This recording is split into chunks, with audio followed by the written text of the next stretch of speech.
नाजरीन आदाब, मैं हूं मुमताज आलम रिजवी और इस वक्त मैं एक बहुत अहम खबर लेकर आया हूं पूर्व उपराष्ट्रपति के ताल्लुक से। पूर्व उपराष्ट्रपति मोहम्मद हामिद अंसारी के सच से भाजपा तिलमिला गई है और गोदी मीडिया इसको विवादित बयान करार दे रहा है।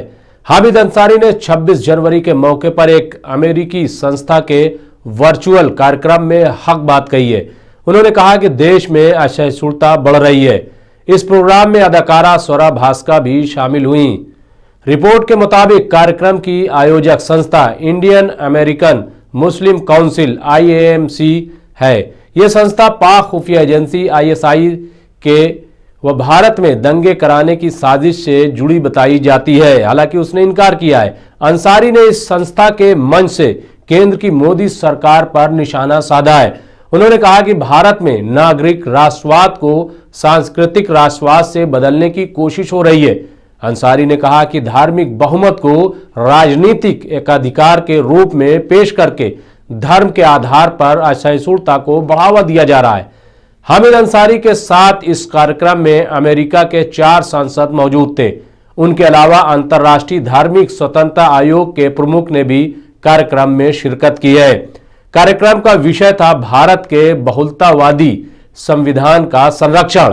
इसमें अंसारी एवं अन्य ने देश के अल्पसंख्यकों के खिलाफ नफरत भरे भाषणों, गैर कानूनी गतिविधि निवारक कानून के दुरुपयोग और कश्मीरी कार्यकर्ता खुर्रम परवेज की गिरफ्तारी का मुद्दा उठाया था। उक्त मुद्दों पर केंद्र सरकार अक्सर स्पष्ट रूप से अपनी बात कहती रही है। इन आरोपों का केंद्र ने कई बार खंडन भी किया है। सरकार ने कहा है कि भारत की संसदीय प्रणाली और कानून पूरी तरह से पारदर्शी है। नियमित और पारदर्शी ढंग से चुनाव कराए जाते हैं। रिपोर्ट यह है कि वाशिंगटन में हुए इस वर्चुअल कार्यक्रम की आयोजक संस्था पर पाक खुफिया एजेंसी से जुड़े होने का आरोप है। यह कार्यक्रम 17 अमेरिकी संगठन के एक समूह ने रखा था।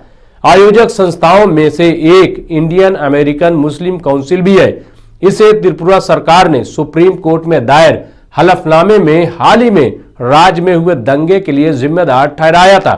इन 17 संस्थाओं में से amnesty international, USA, genocide watch, Hindus for human rights, Indian American Muslim council शामिल है। कार्यक्रम के आयोजकों में अग्रणी संस्था इंडियन अमेरिकन मुस्लिम काउंसिल का कहना है कि वो ISI से नहीं जुड़ी है। वो नागरिक अधिकारों की रक्षा के लिए कार्यरत एक संस्था है। हालांकि कहा जा रहा है कि यह संस्था भारत में हिंदुओं का खौफ बताकर विषमन करने में लिप्त रही है। वो भारतीय संसद में पास कानूनों का भी विरोध करती रही है। उसके सिमी से भी आतंकी रिश्ते होने का आरोप है। बहरहाल जो भी है, लेकिन हामिद अंसारी ने जो बात कही है उससे इनकार मुमकिन नहीं है, क्योंकि देश में सब कुछ ठीक नहीं चल रहा है और जो कुछ हो रहा है उसको पूरी दुनिया देख रही है।